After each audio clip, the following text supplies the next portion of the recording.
Olá, eu sou o Pastor Alan. Essa é mais uma Quinta Teológica. É um momento em que nós podemos parar alguns movimentos em que estamos fazendo e estudar um pouquinho da Palavra de Deus. Durante esse período de recolhimento e de isolamento social, a nossa igreja, a Igreja Batista de Bom Retiro, que fica ali na Dr. Hugo Simas 1772, Avenida Hugo Simas, Desembargador Hugo Simas 1772, pertinho do Bosque Alemão, bem facinho de chegar.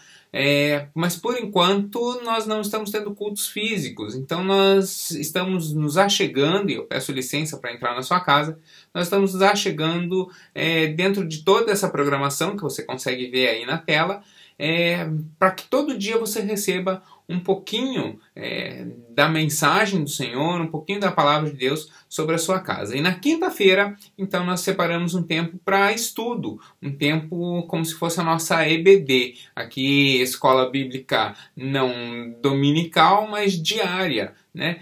Então, num dia da semana, na quinta-feira, nós separamos uma porçãozinha para você poder estar estudando e conhecendo um pouquinho mais da Bíblia e dos costumes que se aplicam e se aplicavam aos textos bíblicos para poder entender determinados contextos de uma forma mais intensa e mais profunda.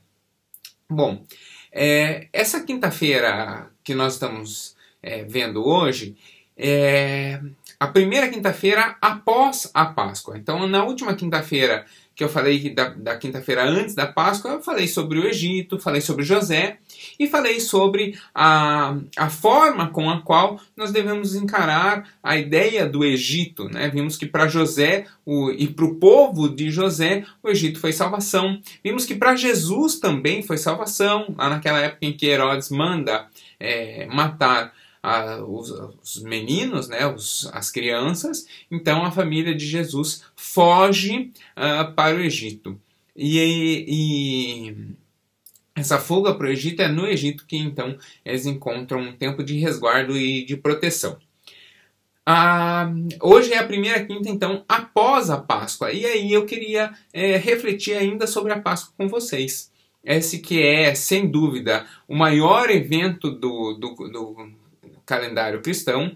Se nós formos pensar no Natal, ele é importante, o Natal é extremamente importante, mas é na Páscoa o maior feito de toda a Bíblia. É na Páscoa a maior ação de toda a Bíblia, que é a morte de Jesus na morte de cruz. Então é evidentemente que era necessário que ele nascesse, por isso o Natal é tão importante. Mas se Jesus tivesse nascido e não tivesse morrido na cruz, de nada teria adiantado seu nascimento. Então a grande obra salvífica de Jesus não está no seu nascimento, mas está na sua morte, a morte de cruz, como sacrifício vivo diante do Pai.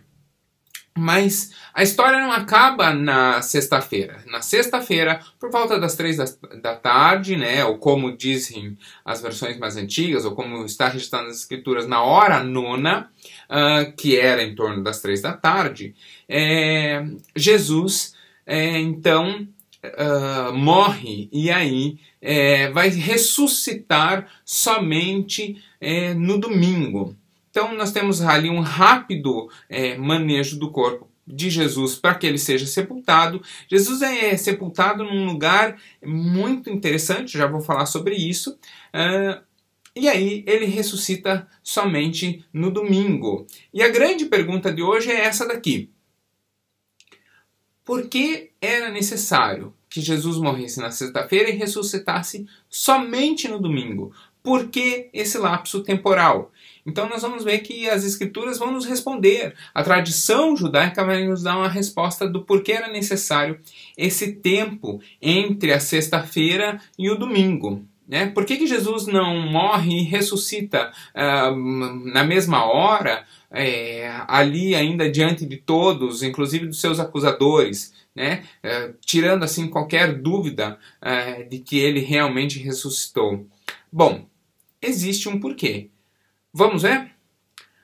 Antes de começar, eu queria então orar e depois fazer uma pergunta bastante difícil para você. Vamos orar? Senhor, quero pedir humildemente que o Senhor esteja presente sobre a nossa vida nesse momento.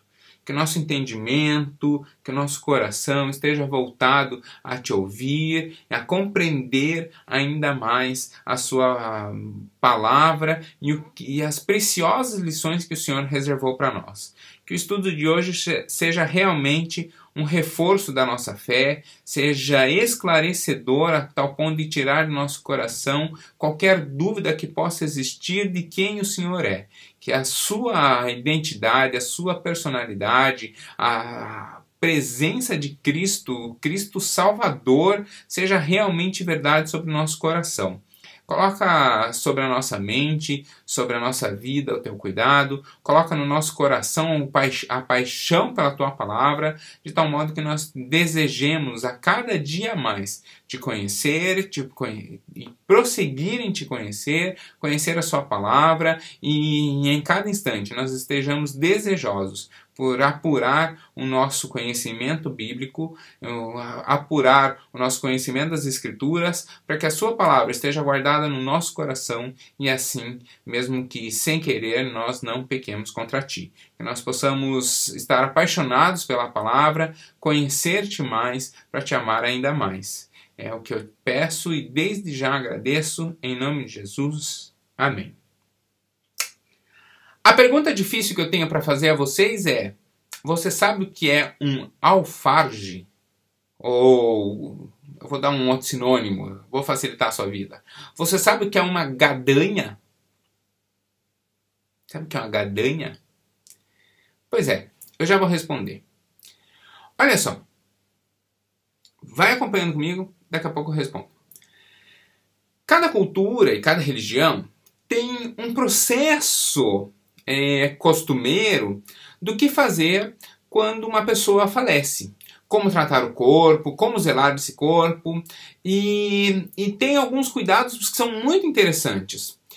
Por exemplo, os muçulmanos, eles têm por costume de sepultar o corpo o mais rápido possível. Então, a partir do momento que a pessoa faleceu, começa como se fosse uma corrida. Eles tentam achar um meio, né, e já vão realizando os procedimentos costumeiros, tal, para que a pessoa seja sepultada no menor tempo possível. Um exemplo bem famoso que ficou disso foi o Osama Bin Laden, né, que foi morto pelos Mariners americanos. Então, quando ele foi morto, o seu corpo é levado até um navio militar americano e aí o governo americano relata, então, que fez todos os procedimentos costumeiros de um muçulmano ao ser morto, né, enrola na mortalha e tal, e rapidamente, o mais rápido possível, procedeu à identificação, viu que realmente era o Osama Bin Laden e joga o seu corpo no mar no modo mais rápido possível, né? Ou seja, tentando ali dar já ao corpo morto um tratamento respeitoso. Mas tem religiões que fazem diferente. Por exemplo, os tibetanos do alto do Tibete, do alto do Himalaia, eles entendem que o corpo físico faz parte de todo um contexto físico e, portanto, deve voltar à natureza. E uma forma de voltar à natureza é ser comido por animais. Então é muito comum em algumas vilas do Tibete, quando a pessoa falece, ela ser fatiada e o corpo ser deixado para os animais, espalhado na floresta, para os animais selvagens comerem. Há tribos no interior do Brasil, há tribos que entendem que a família, para não sentir a dor da perda da pessoa, a família tem a prática de comer o corpo tribos antropofágicas, né, tribos canibais ainda. Então, a família tem o costume de comer a carne da pessoa falecida. E isso talvez pode até parecer selvagem, mas para eles é um ato de amor, é um jeito de manter a pessoa para consigo, né? Existe uma outra muito interessante, que é uma religião bastante antiga, mas bem restrita no interior do Irã e naquela região ali do Oriente Médio, que são os zoroastros. Eles entendem que a terra é sagrada, que a água é sagrada e que o fogo é sagrado. Então, a pessoa não, e o corpo morto seria algo impuro. Então, a pessoa não poderia ser sepultada na terra, porque ela iria tornar impura a terra. A pessoa não poderia ser jogada na água, no mar, né, ou numa lagoa, num rio, porque a água se tornaria impura. E a pessoa também não poderia ser cremada, porque o fogo se tornaria impuro. E aí o que eles fazem? Então, eles não fazem nada, né? Eles constroem como se fosse uma cama baixinha, assim, mais do que 5, 6 centímetros do chão, fazem uma cama de madeira, né, apenas as tábuas, com os toquinhos assim para não ficar em contato direto com o solo, e deixam o corpo ali. E o corpo ali se desfaz naturalmente, e às vezes, até por ser uma região desértica, às vezes o corpo leva ali alguns anos para se decompor, e fica ali e vai se decompondo com o tempo. É curioso isso, né? Cada lugar religioso tem, cada cultura religiosa tem a sua forma de tratamento do corpo, né, da pessoa que faleceu. Nós temos o costume de fazer, inclusive, velório, né? E aí eu já vou falar sobre os nossos costumes e responder o que é uma gadanha. Nós temos a imagem, quando nós pensamos na morte, no falecimento de alguém, nós temos uma imagem que é a imagem que se popularizou, que é a morte. Aí eu vou usar a imagem aqui do Maurício de Souza, com um instrumento agrícola. Aquele instrumento agrícola não é uma foice. Muita gente acha que é uma foice, não é uma foice. O nome daquele instrumento é justamente gadanha. Então aquele instrumento de corte que a morte carrega no imaginário popular aí, e é a imagem que nós nos acostumamos a ver, aquele instrumento de corte é justamente a gadanha, né? Então a morte não carrega uma foice, né? A morte carrega uma gadanha. Mas o judeu, ele entende diferente. Ele entende que a morte, ela vem através de um anjo, o anjo da morte, né? Também, muitas vezes, chamado de anjo do Senhor. Quando você vai olhar lá o texto de Êxodo, fala, né, que o anjo do Senhor, ou o Espírito do Senhor, passou. Então, e a morte, ela ceifa a vida, dentro da cultura judaica, através de uma espada. Então, é como se fosse assim, o anjo da morte vem, e do alto, ele insere uma espada aqui assim, no meio da moleira, né? Ele insere uma espada sobre a pessoa, a espada entra pelo seu entendimento, portanto a pessoa quando morre deixa de entender as coisas e desce até o coração. Quando a espada toca o coração, a espada volta para cima e ela fica parada. Eu vou erguer um pouquinho a câmera, ela fica parada aqui em cima da pessoa, e o sangue ficaria escorrendo da ponta da faca. Deixa eu pegar o meu abridor de cartas aqui. Então esse é um abridor de cartas, seria como uma espada que entra sobre o entendimento da pessoa, e a espada ficaria parada aqui em cima, e o sangue escorrendo e pingando. E por quanto tempo esse sangue ficaria pingando? Por 3 dias. A tradição deles é que apenas ao 3º dia, né, então os 2 primeiros dias, ainda o sangue pingaria. E aí no 3º dia ele já não pingaria mais. Portanto, a pessoa só estaria efetivamente morta no 3º dia.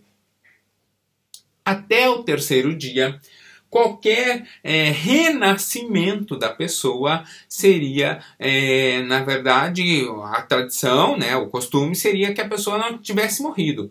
Poderia ter acontecido, hoje nós chamamos de narcolepsia, né, a pessoa teria um desfalecimento, teria um coma, não sei exatamente, mas a pessoa não estaria efetivamente morta. A pessoa só estaria morta ao 3º dia.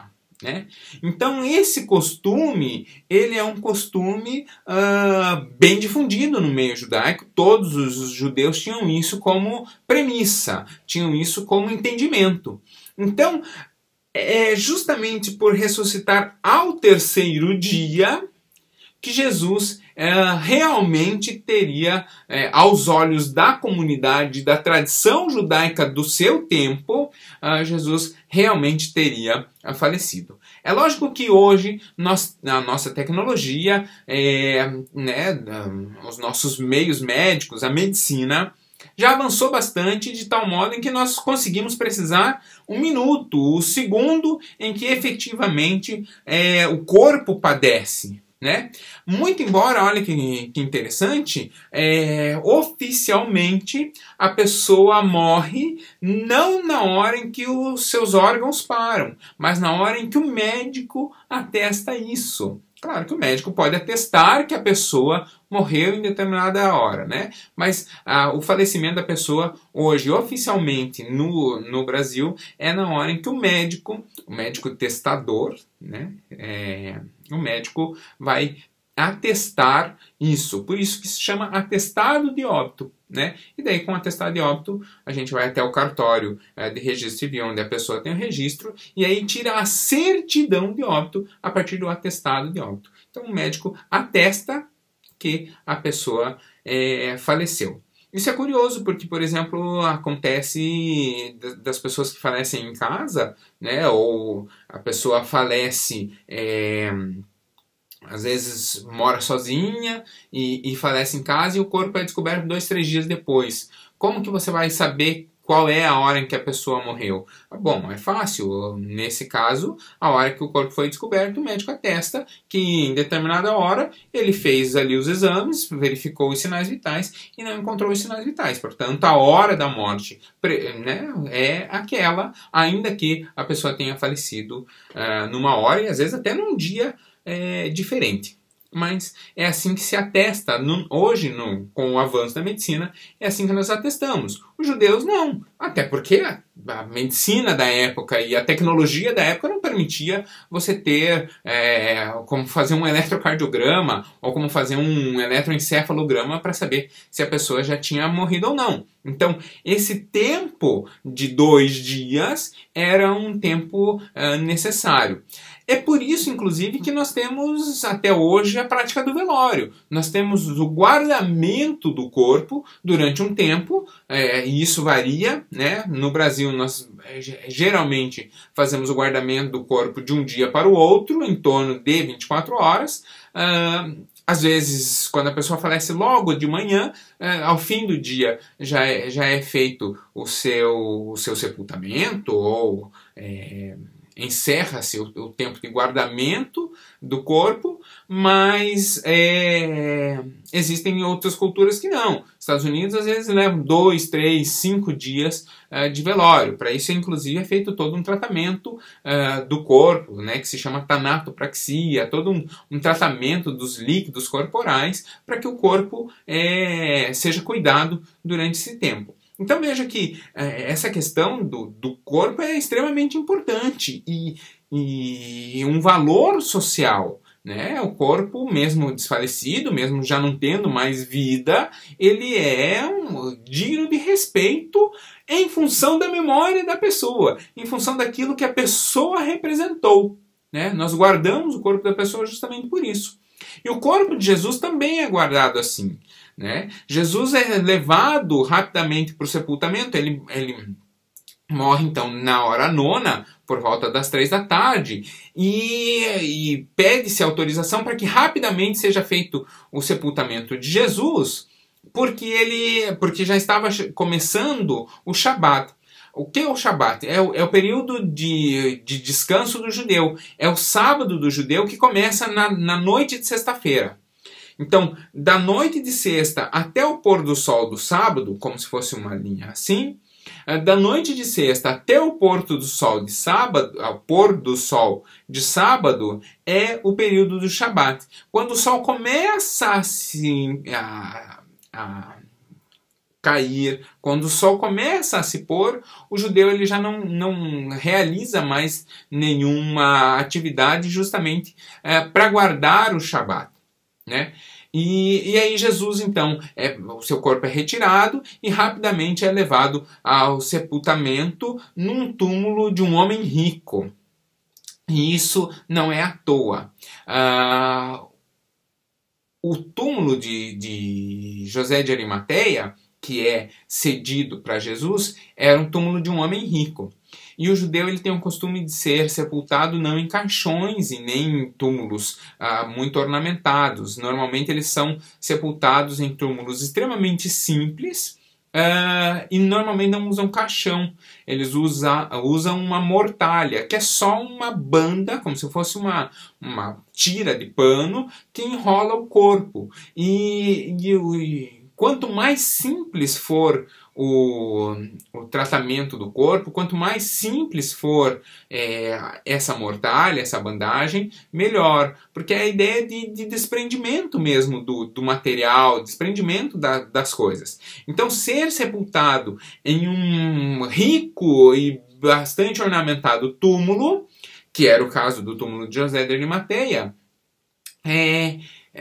né, ou em algum lugar bastante complexo, assim, né, escavado na pedra. Isso não é qualquer um que conseguia naquela época. Então, ser sepultado em um lugar assim é o sepultamento mais indigno que poderia acontecer. Típico de um homem que morreu por uma morte indigna, né? Porque a morte de cruz era uma das formas mais indignas de se morrer. Então, Jesus leva sobre si as formas mais indignas possíveis de ser sepultado. E aí, no domingo, quando as mulheres vão visitar o corpo de Jesus e aí levar os bálsamos, né, para cuidado do corpo, já não encontram mais o corpo de Jesus, porque ele havia ressuscitado. E aí tem toda aquela cena do anjo aparecer, perguntar por que vocês procuram entre os mortos aquele que está vivo, tal. Mas olha que interessante. Então a gente consegue ver nessa questão todo esse cuidado de Jesus ressuscitar ao terceiro dia. Isso está onde? Isso está nos 4 evangelhos, né?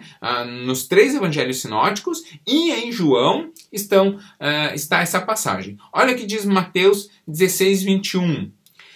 Desde aquele momento, Jesus começou a explicar aos seus discípulos que era necessário que ele fosse para Jerusalém e sofresse muitas coisas nas mãos dos líderes religiosos, dos chefes dos sacerdotes e dos mestres da lei, e fosse morto e ressuscitasse no terceiro dia. Isso está em Mateus 16, 21. Olha o que diz Marcos. Marcos, capítulo 10, versículos 33 e 34, vai dizer assim: Estamos subindo para Jerusalém, e o Filho do Homem, Jesus, será entregue aos chefes dos sacerdotes e aos mestres da lei. Eles o condenarão à morte e o entregarão aos gentios, que zombarão dele e o açoitarão e o matarão. 3 dias depois, ele ressuscitará. Marcos 10, capítulo 10, versículos 33 e 34. Em Lucas também tem essa passagem. Lucas, capítulo 18, versículos 32 e 33, vai dizer assim: Ele será entregue aos não-judeus, nesse caso os romanos, né? Ele será entregue aos não-judeus, e eles zombarão dele. Lembra lá da coroa de espinhos? Eles zombarão dele, irão insultá-lo, cuspir nele e bater nele, e depois o matarão. Mas no terceiro dia ele ressuscitará. Lucas 18, versículos 33 e 34. E aí, esses são os 3 sinóticos. E aí no Evangelho de João, diz assim: Jesus lhe respondeu: Destruam esse templo, e eu o levantarei em 3 dias. João 2, 19. Que é uma das passagens de Jesus profetizando a sua volta no terceiro dia, né? Então Jesus volta ao terceiro dia. Mas os 4 evangelhos, eles foram escritos e eles narram o que aconteceu com Jesus. Havia, então, alguma previsão de que isso aconteceria?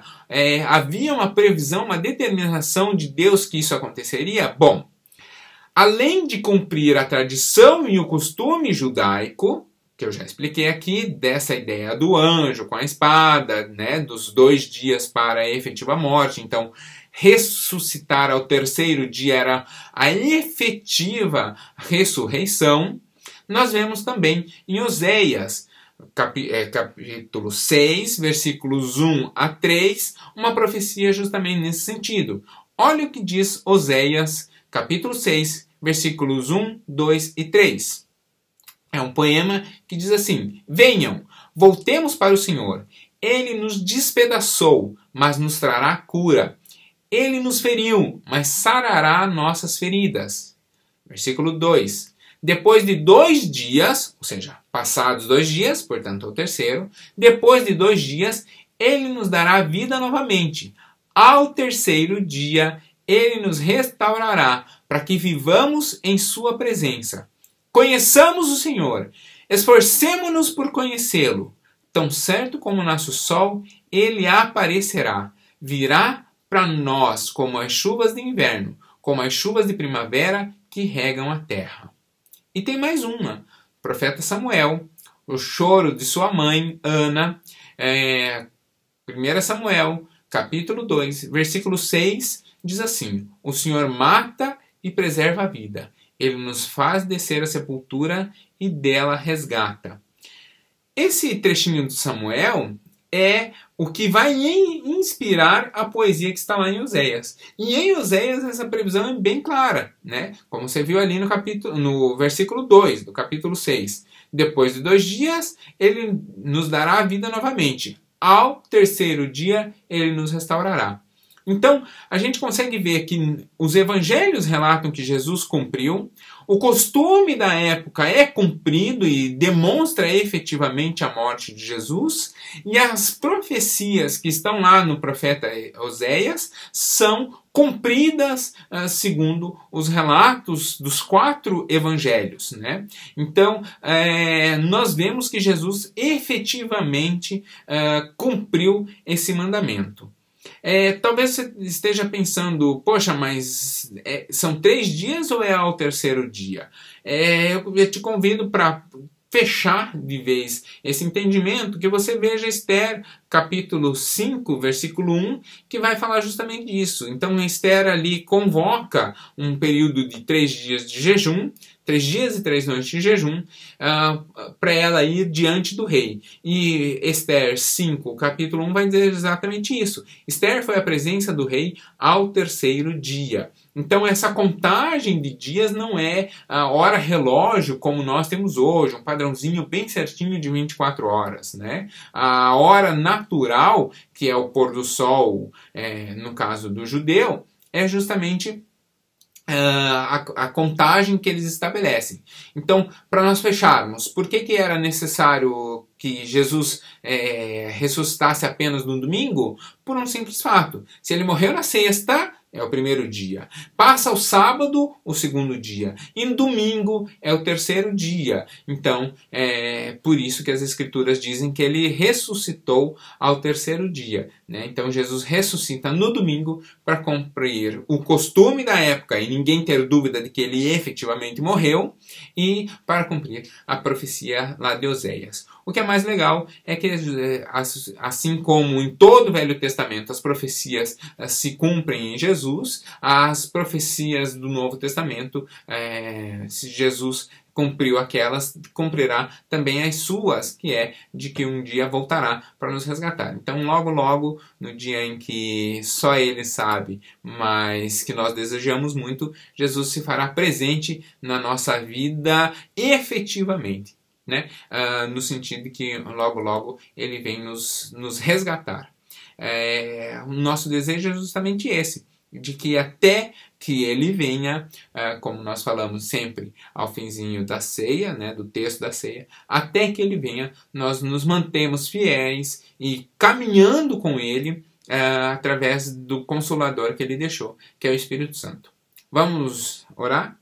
Senhor, obrigado, porque o Senhor aceitou receber sobre si a morte de cruz. Obrigado porque o Senhor fielmente cumpriu a palavra de Deus e morreu em nosso lugar, nos resgatando do pecado. Te agradeço pela sua morte, te agradeço porque esse sacrifício tem se mantido vivo em nossa mente, em nosso coração, e nós como igreja podemos declarar que o Senhor morreu na cruz, mas venceu a morte, ressuscitou e do mesmo modo ressuscitará aqueles que morrem em ti. Eu te agradeço porque o Senhor tem cuidado de nossa vida, tem nos dado qualidade de vida, mas o mais importante, nos deu a vida eterna e um dia nós poderemos aproveitar a eternidade na grande celebração que acontecerá no céu. Declarando, como está lá em Apocalipse, declarando em uma só voz que santo, santo, santo é o Cordeiro.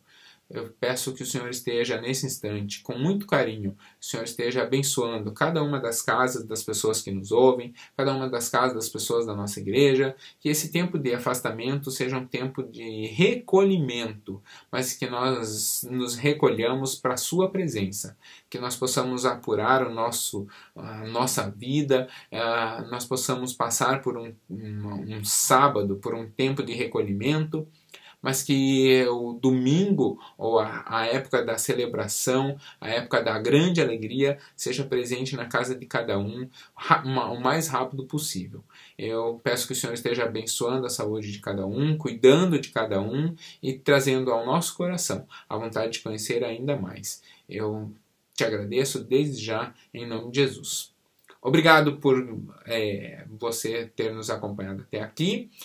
Se você quer deixar qualquer sugestão de temas para a Quinta Teológica, fique à vontade. À medida do possível, nós vamos pesquisando e estudando e trazendo os estudos. Eu fico à disposição para lhe ajudar nesse tempo ou em qualquer tempo, e desejoso de que você se apaixone ainda mais pela Palavra de Deus, tá bom? Deus abençoe.